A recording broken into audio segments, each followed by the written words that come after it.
सजयति सिन्धुरवदनो देवो यत्पादपङ्कजस्मरणम् वासरमणिरिव तमसारासन्नासति विघ्नानां या कुन्देन्दुतुषारहारधवना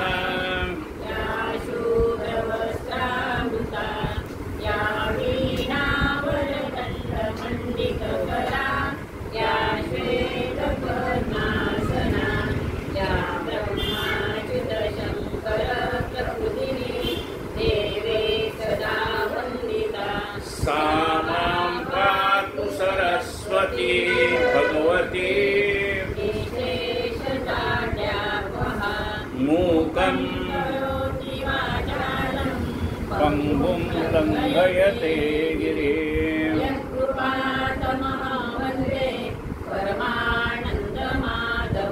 नारायणं नमस्कृत्यं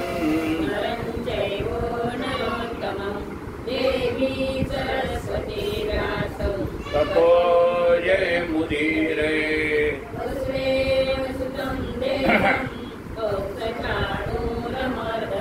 देवकी परमानंदम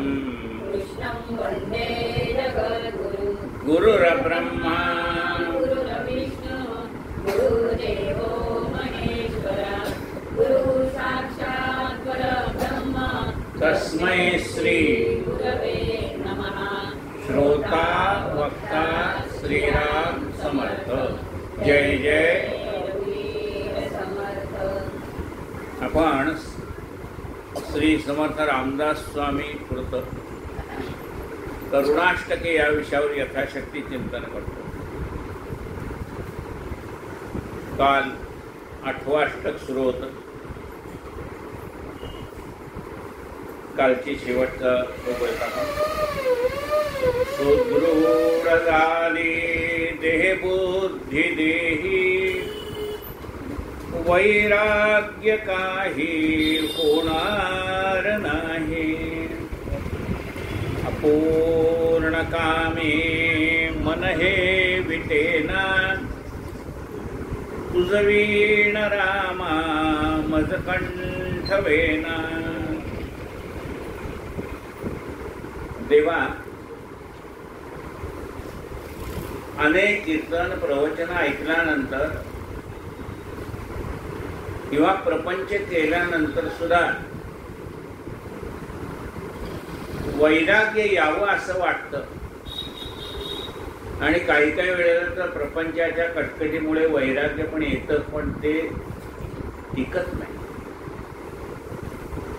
मग म्हणावी शांतपणे विचार केला तेव्हा असं लक्षात आलं की हे वैराग्य का टिकत नाही।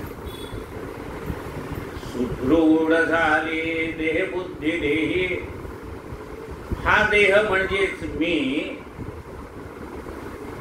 हे माझं अज्ञान अजून गेलेलं नसल्यामुळे ही देहबुद्धीच मला पुन्हा पुन्हा प्रपंचात ओढते।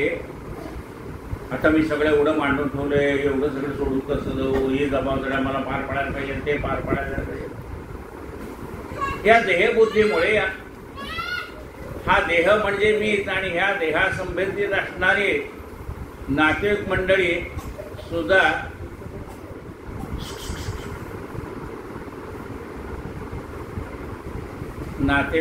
सुद्धा माझीच आहेत आणि त्यामुळे त्या सगळ्या जबाबदाऱ्या मला पार पाडण्यासाठी मग पुन्हा पुन्हा मन त्या प्रपंचाकडे आणि ही देहबुद्धी दृढ झालेली असल्यामुळेच माझ्या मनामध्ये वैराग्य निर्माण होत नाही।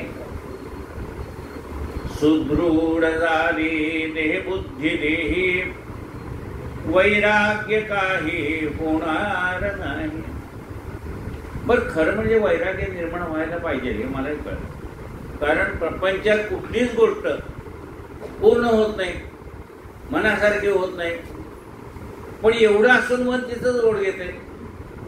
अपूर्ण कामी मन हे विटेना तुझवीण रामा मज कंठवेना। देवा, कितीतरी कामं माझी तशीच अपूर्ण राहिली, पूर्ण होत नाहीत,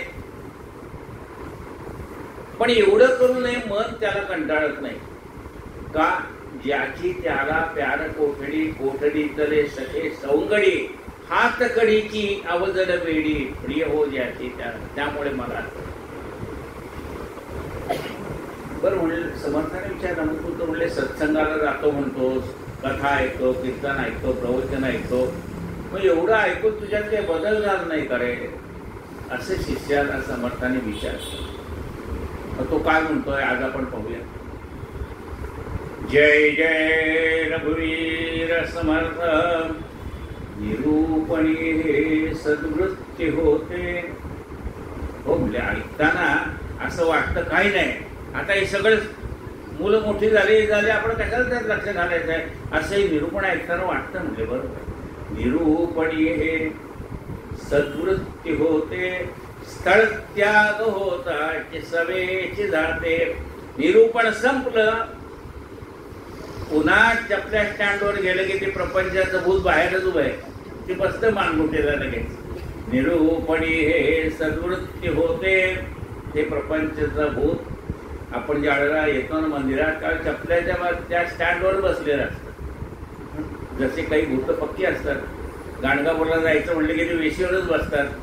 आज गेले की माणसाला असं वाटतं सुधारला आपला मनुष्य, ते बाहेर आले की बोकांडी बसले. तसं आपलं ते प्रपंचाचं भूत बाहेर बसलेलं असतं. निरूपणी हे सद्वृत्ती होते, स्थळ त्याग होता की सवेची जाते. देवा काय करू रे क्रिया घडेना. देवा हे सगळं करावं असं वाटतं, पण अशी क्रिया म्हणजे असं प्रत्यक्ष माझ्या हातनं काही घडत नाही. काय करू रे क्रिया घडेना, तुझ वीण रामा मज कंठ वेना.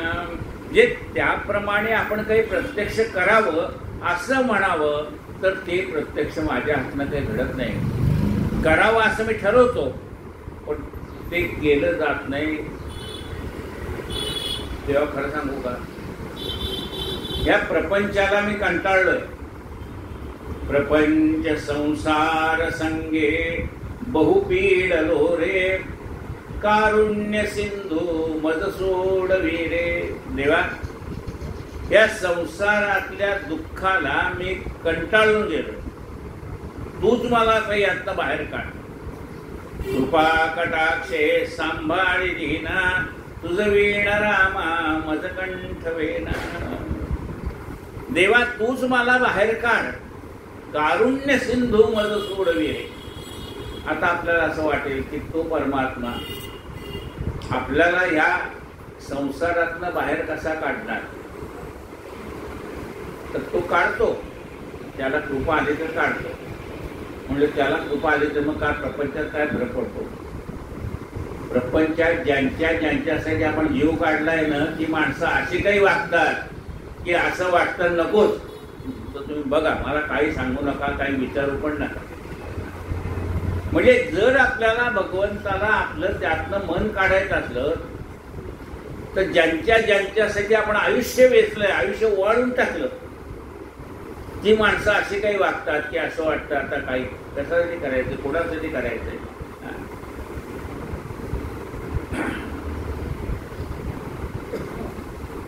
कृपा कटाक्षे सांभाळी दीना, तुझ वीण रामा मज कंठ वेना. जय जी दयाळा त्रैलोक्य पाळा, भवसिंधू हारे मज तारी हेळा. देवा मला एक माझा प्रपंच सांभाळता येत नाही, पण तुझ्याकडे बघायला गेलं तर त्रैलोक्य पाळा, तू संबंध त्रैलोक्य कसं सांभाळत असेल हे तुम्हाला नवळ वाटतंय. जय जय दयाळा त्रैलोक्य पाळा, भवसिंधू हारे मज तारी हेळा. देवा हा भवसिंधू कसा हा भवसिंधू तरुण मी पहिल्या तीराला कसा जाईल अशी काळजी मला लागली. जय जय दयाळा त्रैलोक्य पाळा, भवसिंधू हारे मज तारी हेळा. धारिष्ट्य माझे हृदय वसेना, तुझ वीण रामा मज कंठ वेना. आता माझा धारिष्ट हृदय वसेना म्हणजे काय, माझा जो धीर आहे तो हळूहळू खचत चाललाय. बरोबर आहे ना. तो कधी येईल कधी आपल्या मनात देवाची गाठ पडेल किंवा यात गुंतलेलं आहे त्यातलं माझं मन कधी बाहेर पडेल. तर माझा आता धीरच सुटत चाललाय. धारिष्ट्य माझे हृदय वसेना तुझं वीण रामा मजकंठ वेना. जरी सगळं पटत असलं तरी त्यातनं मन निघत नाही. धारिष्ट्य म्हणजे ठरवलं आता ह्यातनं आपल्याला काही नाही. आता बघा तुमचं तुम्ही असं म्हटलं असं ठरवतं पण तेवढं धारिष्ट्य नाही ना. पुन्हा बोलतोय मी त्याच्यामध्ये. धारिष्ट्य माझे हृदय वसेना तुझं वीण रामा मजकंठ वेना. आम्हा अनाथा तू एक दाता संसार वेथा चुकवी समर्था. दासा मनी आठववी सरेना तुझं वीण रामा मजकंठ वेना. आम्हा अनाथा तू एक दाता. देवा आम्ही अनाथ आहे आणि तू अनाथांचा नाथ आहेस. आम्हा अनाथा तू एक दाता. तुझ्यासारखा दाता जगामध्ये कोण नाही. आम्हा अनाथा तू एक दाता संसार वेथा चुकवी समर्था. तेव्हा या संसाराची जी व्यथा आहे ना दुःख आहे ना ते म्हणजे पुन्हा पुनरुपी जन्म पुनरुपी मरण हे दुःख आहे. लक्षात घ्या. संसार वेथा आहे. संसारातलं जाणं येणं आहे. आता आलं की सगळं व्याप मांडण्याशिवाय गत्यंतर नाही. संसार वेथा चुकवी समर्था. दासा मनी आठववी सरेना तुझं वीण रामा मजकंठ वेना. देवा माझ्या मनामध्ये सारखं तुझं चिंतन चाललेलं आहे. दासा मनी आठव विसरेना. मी तुला विसरू शकत नाही. म्हणजे सतत मला तुझी आठवण येते. काही भेट शिवा मजला समुद्रा. देवा कधी भेटशील मला. मला सारखी तुझी आठवण येते. जय जय रघुवीर समर्थ. तर देवाला त्यांनी मागणं मागितलंय. काय मागणं मागितलंय बघू.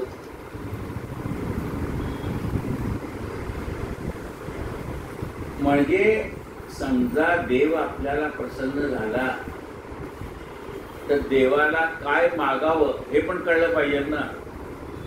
म्हणजे साधू संतांनी देवाला जे मागितलंय तेच आपण देवाला मागायचंय.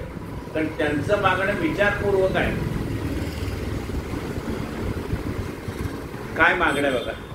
तुला मागतो रामदासा दयाळा विनाकारणे देई आता कृपाळा. घडो भक्ती तुझी असे त्वा करावे समर्था मला पूर्ण वैराग्य द्यावे. देवा आता तुला एक मागतो.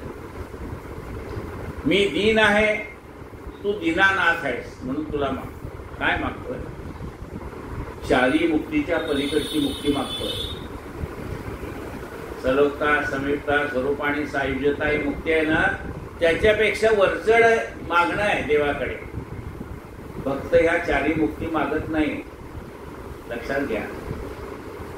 नलगे मुक्ती धन संपदा. खरा भक्त देवाकडे मुक्ती मागत नाही आणि धनही मागत नाही. त्याची कृपा झाली तर सगळं व्यवस्थित चालतंय. त्याला मागावं लागत नाही. मग काय मागणं आहे. म्हणजे चार मुक्ती नको आहे. मग काय पाहिजे तुला. घडो भक्ती. भक्ती ही सगळ्यात श्रेष्ठ आहे. म्हणजे चारी मुक्तीपेक्षा सगळ्यात श्रेष्ठ भक्ती कुठली आहे तर देवाकडं. देवाला सांगायचं मला अखंड तुझी भक्ती करू दे. हेच खरं मागणं आहे. काय मागितले संतांनी बघा. भक्ती प्रेमाविन ज्ञान नको देवा. देवा मला भक्ती दे आणि प्रेम दे. याच्याशिवाय दुसरं काही मागणं नाही. नामदेव महाराजांनी काय मागितलं तेच मागितलंय ना. नामा म्हणे देवा तुझे नलगे माझं काही. प्रेम असू दे चित्ती म्हणून हे लागत असते. प्रेम पाहिजे भक्ती पाहिजे.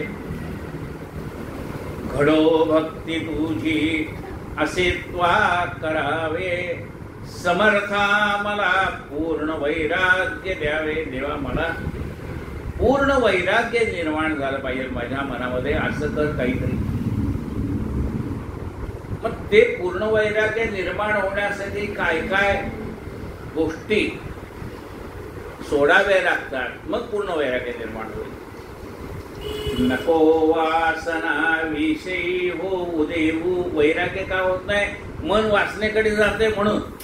नको वासना विषयी हो देऊ, परद्रव्य देखो नियातृण भाऊ. देवा, माझ्या मनामधली विषय वासना हळूहळू हळूहळू कमी होते.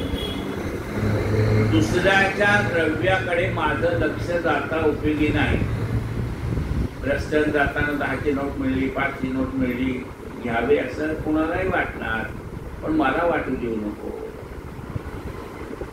नको वासना विषयी होऊ देऊ, परद्रव्य देखो नियातृण भाऊ. असे दृढ वृत्तीमध्ये त्वा वसावे, समर्था मला पूर्ण वैराग्य द्यावे. देवा, माझी अशी वृत्ती झाली पाहिजे, म्हणजे माझा असा स्वभाव बनला पाहिजे की विषय चिंतन माझ्या मनातनं कमी झालं पाहिजे. दुसऱ्याच्या द्रव्याकडे माझं लक्ष जाता उपयोगी नाही. आता लक्ष जाता उपयोगी नाही. अहो देवा, त्याला किती दिलं, मला का नाही दिलं? दिलं तर त्यांनी काहीतरी पुण्य केलं बाबा मागच्या जन्मात, म्हणून त्याला दिलंय. म्हणजे दुसऱ्याच्या द्रव्याकडे, दुसऱ्याच्या ऐश्वर्याकडे आपलं मन जाता उपयोगी नाही. बहुतेक 2 नंबरने कमवलं असेल. आणि का बाबा, त्यांनी कष्टाने कमवलंय ना, 2 नंबरने का? लगेच तुझ्या मनामध्ये हा विचार करायचा. लोक 25, 30, 40 वर्ष व्यवसाय करत असतात, मग त्यांच्याकडे पैसा येतो. आपल्याला नाही, बहुतेक हे सगळं ते 2 नंबरनेच कळवतात.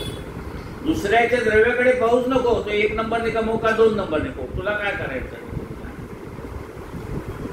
नको वासना विषयी होऊ देऊ, परद्रव्य देखो नियातृण भाऊ. असे दृढ वृत्तीमध्ये त्वा वसावे, समर्था मला पूर्ण वैराग्य द्यावे. अशी माझी दृढ वृत्ती झाली पाहिजे. नको काम हा क्रोध चांडाळ पापी, नको वासना विषयी हो देऊ. हा मागच्या याच्यात झालाय. विषयी म्हणजे नाना प्रकारच्या इच्छा, कामना. माझ्या मनामध्ये कुठले, आता सांग एक का, म्हणजे मनातली एक इच्छा पुरी झाली की दुसरी उभी राहते का नाही? मग वासना म्हणजे इच्छा. जन्म घेणे लागे वासनेच्या संगे. वासना म्हणजे आपल्याला एक वासना ती पुढे आहे, काम, ती वासना आहे. ही जी वासना जे म्हटलंय, नको वासना याचा अर्थ इच्छा. आपल्या काही इच्छा शिल्लक राहिल्या तर पुन्हा जन्म घ्यावा लागतो. म्हणून माझ्या आता कुठल्याही आता इच्छा शिल्लक ठेवू नको. नको वासना म्हणजे निरनिराळ्या विषयाकडे माझं जे मन जात आहे ना, हे मला पाहिजे, ते मला पाहिजे, ते मला पाहिजे, या माझ्या मनोकामना कमी कमी उद्भवते. आखरी एकदम होत नाही, होते हळूहळू हळूहळू हळू. नको वासना विषयी होऊ देऊ, परद्रव्य देखो नियातृण भाऊ. असे दृढ वृत्तीमध्ये त्वा वसावे, समर्था मला पूर्ण वैराग्य द्यावे. नको काम हा क्रोध चांडाळ. हा काम जो आहे ना, तो क्रोध आणतो. म्हणजे आपल्या सुखाच्या आड कोणी आलं की राग. आता हा काम कसा आहे बघा, आपल्या बायकोला कोणी बोललेलं आवडतच नाही. लगे आई वडिलाकडे डोळे ओढून बघायला तयार. नको काम हा क्रोध चांडाळ पापी, नको मोह तैसा मदक्रूर रूपे. या कामनेच्या कामभावनेनी जो सगळेच नाही बरं का, हे कामांध माणसाची गोष्ट चालली. सगळे तसं नाही. हे कामांध म्हणजे काय म्हणलंय बघा, कामांध जनाची नको दयाळा, संगत थोडीशी मिठाचा खडा दूध नाशी. कोल्हाट्या लाखा कोल्हाट्याच्या पदात कीर्तनातलं हे पद आहे. तो आपल्या मुलीला सांगतो, हे बाळ, कामांध लोक जे आहेत त्याची संगत धरू नकोस. कामांध जनाची नको दयाळा, संगत थोडीशी, थोडीशी पण संगत नको. कामांध झालेली माणसं आहेत, त्यांची संगत थोडी पण नको. का? हा काम काय करतो? काम म्हणजे इच्छा वासना, त्याच्या आड जो कोणी येईल त्याचा आपल्याला राग येतो.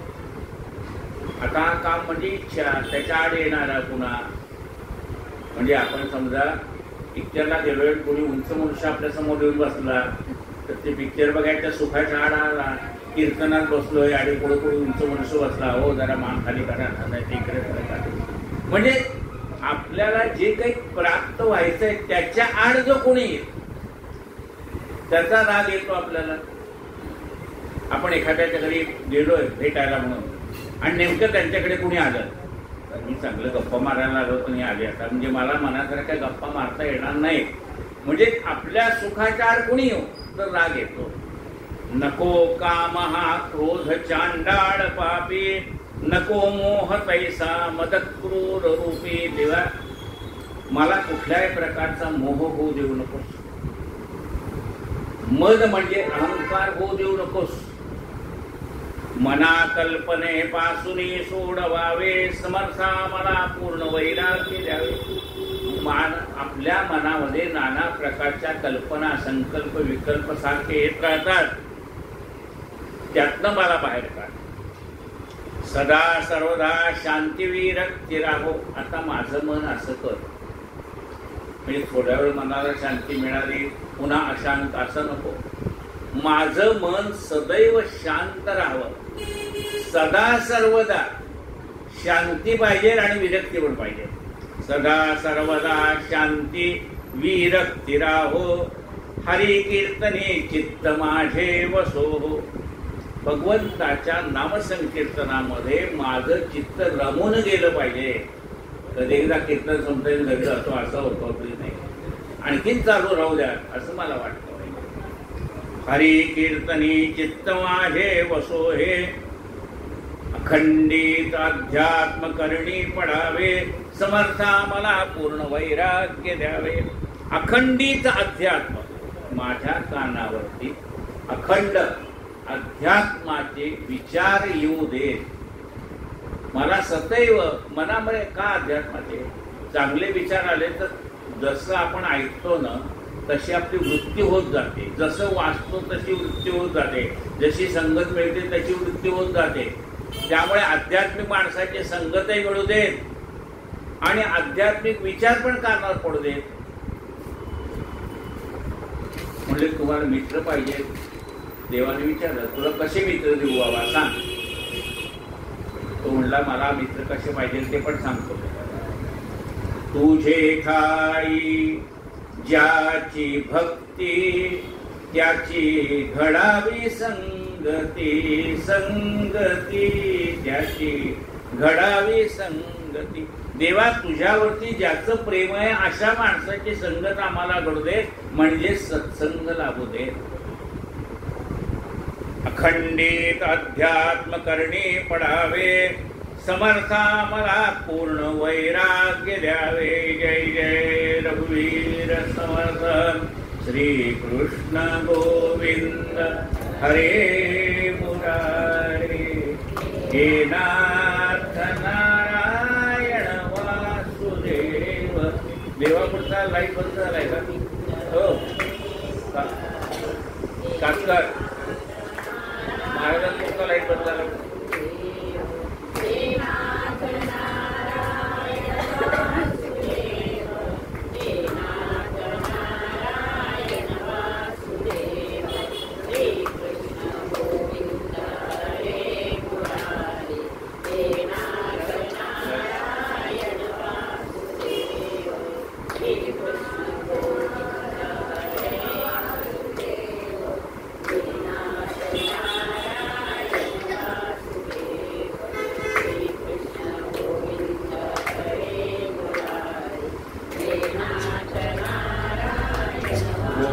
कृष्ण भगवान की जय. असे मूढ मी काही माते कडेना, कधी दास्य दास्यत्व तुझे घडेन. असे मूढ म्हणजे ज्याला काही कळत नाही असा. म्हणजे आपण काही वेळेला म्हणतो पण एखाद्या माणसाला, अरे तुला किती वेळा सांगितलं बाबा, डोकं मोडू का तुझ्या पुढे. म्हणजे तुझ्यामध्ये अजून काही फरक पडत नाही सांगून तुला. तसं मी इतकं अध्यात्म ऐकलंय, इतकं ऐकलंय, पण प्रत्यक्षात माझ्यातनं काही घडत नाही. तेव्हा मी कसा मूढ आहे, अज्ञान दिली. असे मूढ मी काही माते कळेना. काही माते कळेना, मग एवढा प्रपंच कसा केला. असे म्हणजे प्रपंचातलं सगळं कळतंय, पण माझं हित कशात आहे तेच मला कळत नाही. असे मूढ मी काही माते कळेना. कधी दास्य दास्यत्व तुझे घडेना. देवा, कधी तुझी सेवा घडत नाही. बघा, आपल्या हातून भगवंताची काही ना काहीतरी सेवा घडली पाहिजे. नुसतं वाचणं, नुसतं ऐकणं असं नाही. परमेश्वरासाठी आपल्या दिवसभराच्या वेळातनं 10 मिनिटं 15 मिनिटं तरी आपल्याला काढता आले पाहिजे. सकाळी पादुका पूजन किती वाजता असतं चौधरी? 7:30 ते 9:30, बरोबर ना. मग ज्याला 7:30 ते 9:30 वेळ असेल त्यांना येता येईल का नाही मंदिरात देवाच्या सेवेला? ते पण होय म्हणतात. बघा, त्यांना एक मदतनीस भेटेल ना. त्याला काय पुरुषच पाहिजे असं नाही. पुरुष चालतात, महिला चालतात, देवाच्या दरबारात सेवा करायची. आपण पहाटे उठून लवकर जात असो फिरायला, घरचं सगळं आवरून. म्हणजे ज्याला जबाबदाऱ्या कमी आहेत त्यांचं चालतो, तर ते लवकर आवरून आपल्याकडे सेवेला येऊ शकतात. कधी दास्य दास्यत्व तुझेकडे ना. देवा, आमच्यातनं तुझी सेवा काही घडत नाही. श्रीहस्त ठेवोन दुःखा हरावे. समर्था मला पूर्ण वैराग्य द्यावे. श्रीहस्त ठेवोनी, माझ्या मस्तकावरती कृपा वरद हस्त तुझा राहू दे. माझं सगळं दुःख नाहीसं होऊ दे. आणि मुख्य म्हणजे माझ्या मनामध्ये वैराग्य निर्माण होते. पुन्हा पुन्हा तेच सांगतो देवा. काय बघा, सदा संगती सज्जनाची असावी. मती दुर्मती काही कोठे नसावी. देवा, मला आता देशील ना तर फक्त सज्जनांची संगत दे. ज्याच्याकडे दुर्मती आहे, वाईट विचार आहे, अशा माणसाची संगत मला देऊ नको. मती दुर्मती काही कोठे नसावी. आता सारखा असा ध्यास लागलाय. मनी लोचनी रामरूपा पहावे.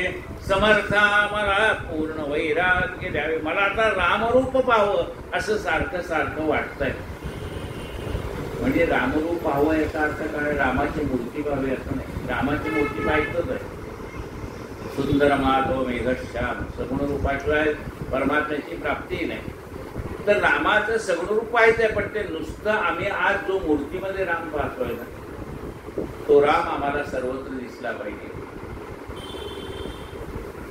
म्हणजे असा एकट्या किती मूर्ती असला राम सगळीकडे कसा दिसेल, ते आपल्या संस्काराने आपल्याला शिकवलं. लहान मुलाला विचारलं, बाळा देव कुठं आहे? तो म्हणला देवळात आहे. पुन्हा त्या गुरुजींनी प्रश्न विचारला, अरे आणखीन कुठे आहे बाळा? मी आता तू शिकवलंय ना, 5वी 6वी मुलगा आहे तू, आम्ही शिकवलंय KG पासून तुला, तू आता मला उत्तर दे बाबा, देव कुठं आहे?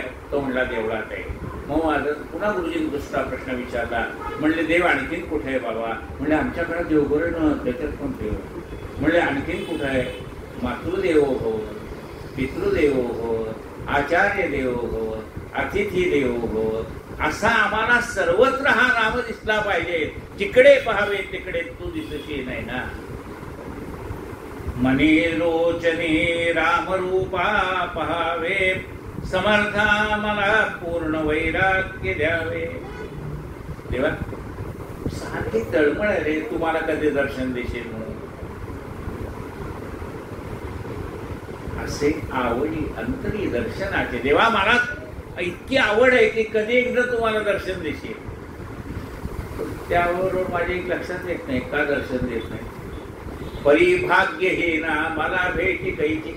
अरे मी भाग्यहीन आहे ना, माझ्या नशिबात माझं भाग्य अजून उदयाला झालेलं नाही, तुम्हाला दर्शन कसं देशील?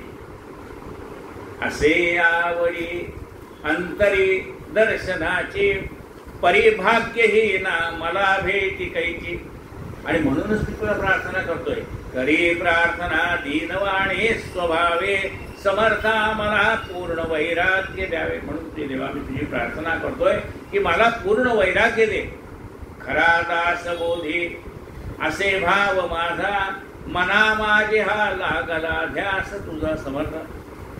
दासबोध वाचल्यापासून सारखं मन माझं रामरंगी रंगले असं झालंय. मन हो रामरंगी रंगले. हा खरा दासबोधी असे भाव माझा, मना माझे हा लागला ध्यास तुझ्या. माझ्या मनाला तुझ्या दर्शनाचा ध्यास लागलेला आहे. म्हणे उद्धव सूत हाती धरावे, समर्था मला पूर्ण वैराग्य द्यावे. समर्थांचे शिष्य उद्धव स्वामी त्यांनी लिहिलेले पद. म्हणे उद्धव सूत हाती धरावे, समर्था मला पूर्ण वैराग्य द्यावे. जय जय रघुवीर समर्थ.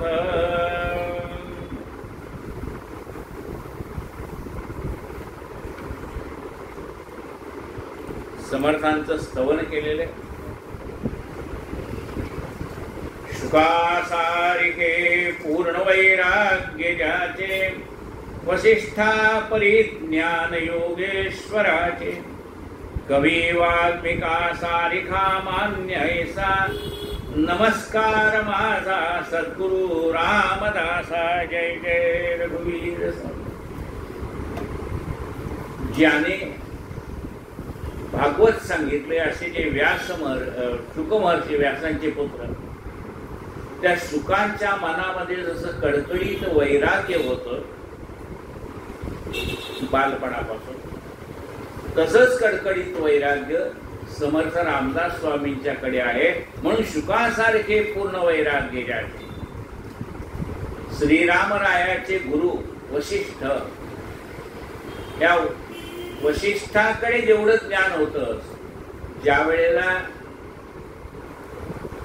विश्वामित्र रामाला यागरक्षणासाठी दशरथाकडे मागण्यास आले, त्यावेळेला रामाने वशिष्ठ ऋषींना विचारलं की युद्ध होणार आहे, आता युद्धात काय, कुणीतरी जिंकणार कोणीतरी हरणार, पण आमचा क्षत्रिय धर्म आहे. अतो वा राक्षसी सर्व स्वर्गम जित्वा वा मोक्षसे महिम. युद्धात आम्ही मेलो तरी आम्हाला स्वर्ग मिळणार आहे, जिंकलो तर राज्य मिळणार आहे, हे सगळं खरं आहे. पण आता मी युद्धाला जाणार आहे तर मला आत्मज्ञान द्या. आणि मग वसिष्ठाने रामरायाला आत्मज्ञान दिलंय आणि त्याला ग्रंथाचं नाव आहे योग वासिष्ठ. तेव्हा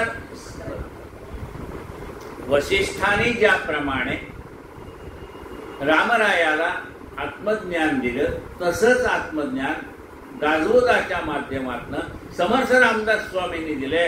म्हणून वसिष्ठा परी ज्ञान योगेश्वराचे. कवी वाल्मिका सारिखा मान्य ऐसा.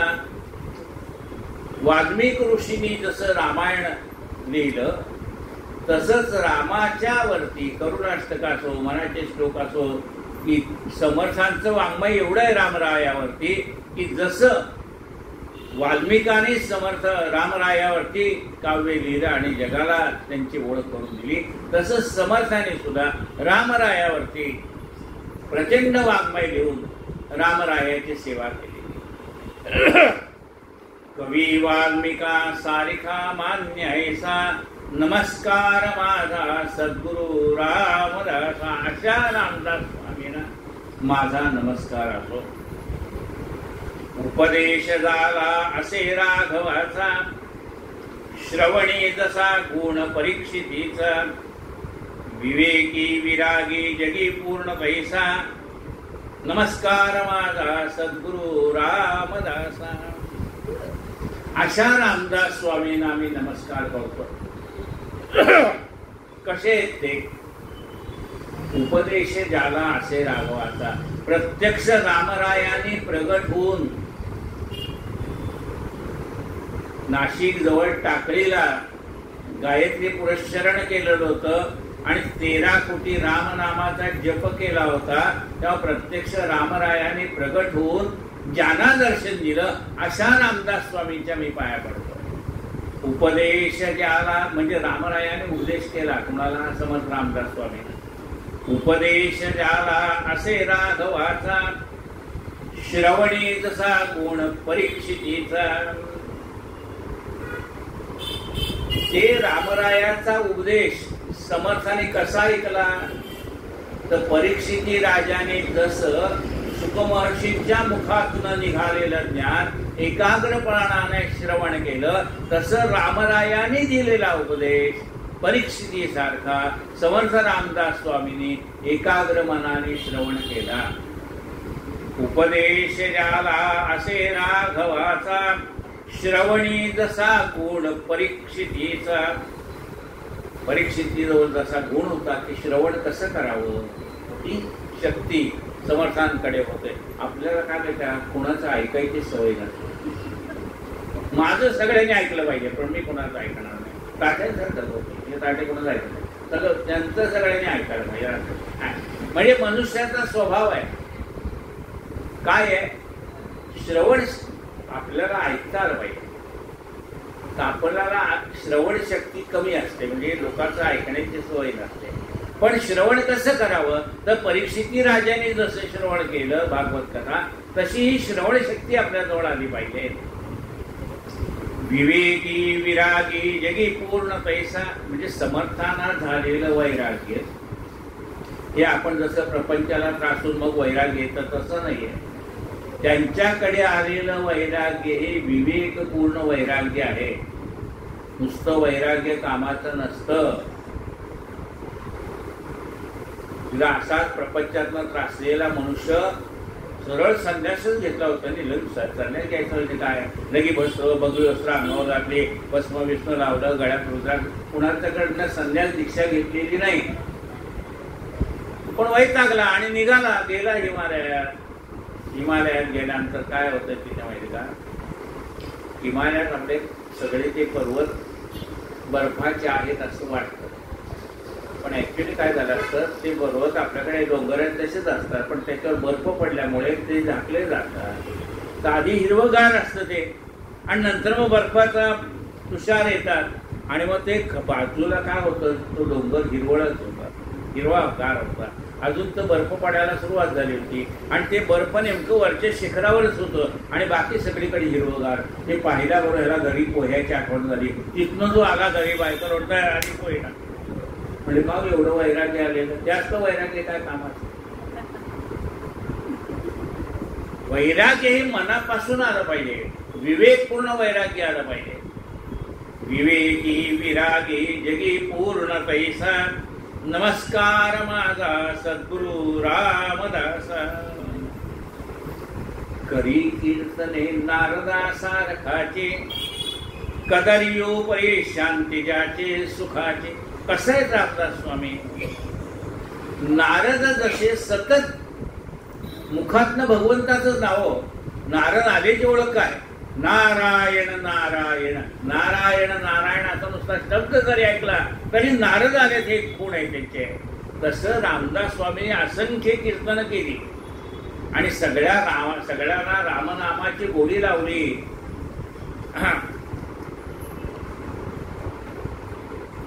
करी कीर्तने नारदासारखाची कदरियो परी शांती ज्याचे सुखाचे. कदरियो म्हणजे भरत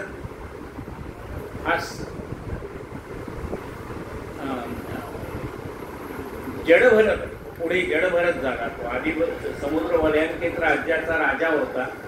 त्यानंतर सर्वसंग परित्याग केला होता तरी आणि अर्घ्य देण्यासाठी म्हणून नदीमध्ये उभा आहे. तेवढ्यात एक हरणी व्यायला झाली होती. तिच्या मागे वाघ लागला म्हणून ती हरणी ते ओलांडून जावं ओढा म्हणून तिने उडी मारली पण तिला तेवढं काही उडी झेप गेली नाही.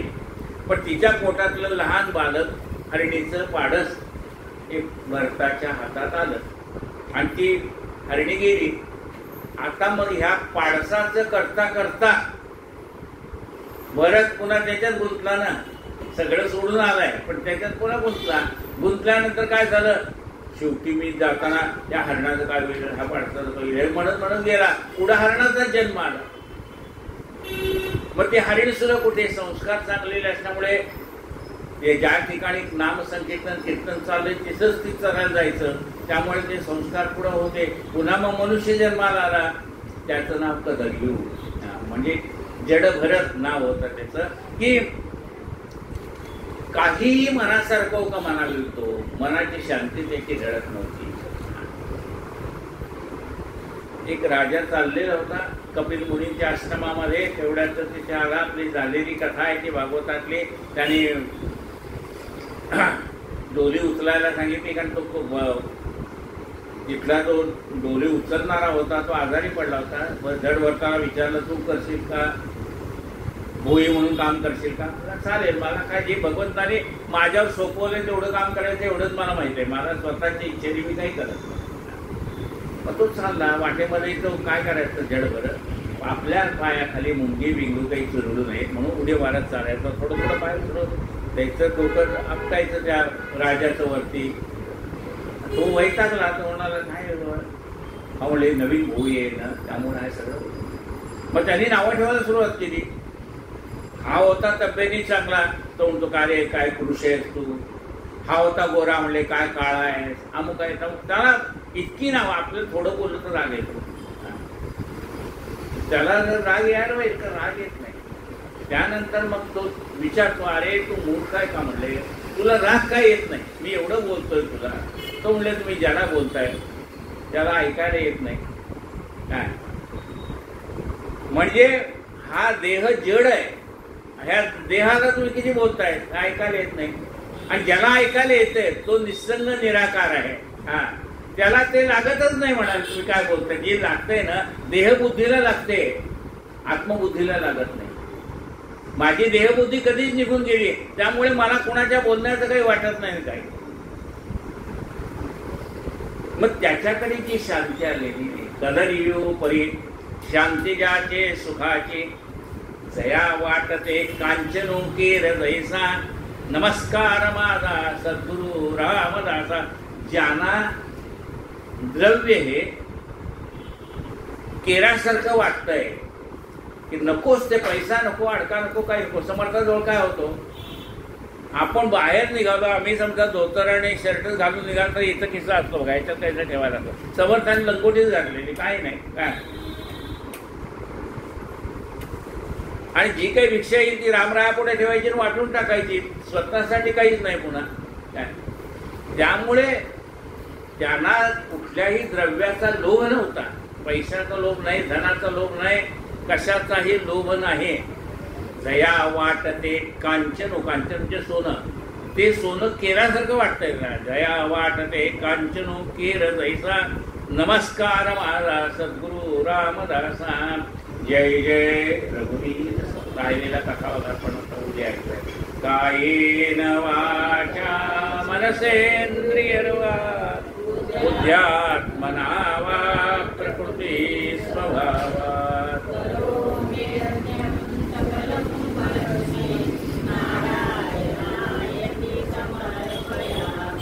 अच्युतं केशवं राम नारायण,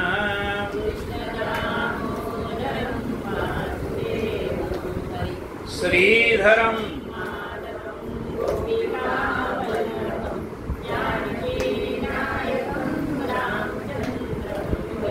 हरे राम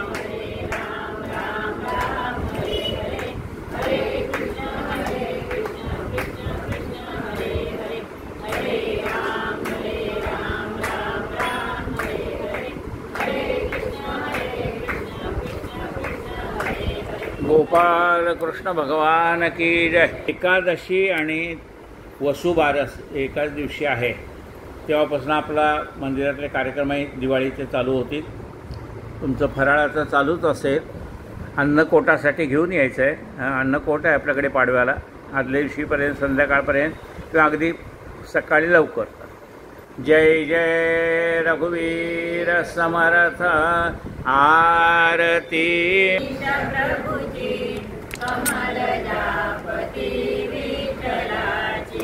ठेवी